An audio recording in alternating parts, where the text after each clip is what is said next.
Excellencies, ladies and gentlemen, welcome to today's session on implementing the COP28 declaration on sustainable agriculture, resilient food systems and climate action. Today it's all about implementation. We have the political will, we've unlocked finance. I'm sure you've seen $83 billion of committed investments now mobilized just throughout these days at COP28, 3.1 billion of that going into food systems. Dominica has endorsed the UAE declaration as we see it consistent with our own national strategy in terms of national food security and nutrition security as well, and also the introduction of innovation into agriculture.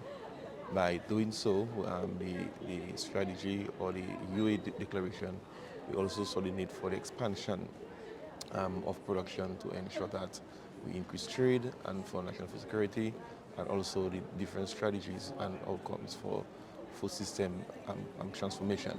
So in all, we found it consistent with our national strategy, and we found it very innovative and a good leadership direction from UAE to put this declaration together. And we hope to partner and work with them for the benefit of the Americans. So for Montserrat, signing on to this declaration is a very important thing.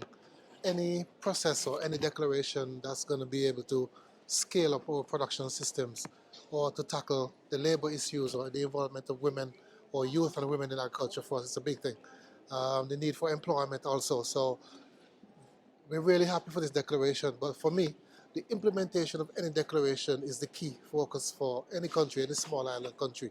So for us, we're very keen on that side of things. So we're looking forward to that, where we can show that yes, we're serious about food security, and yes, we're serious about agriculture and delivering for our people. So I'm really grateful for this opportunity.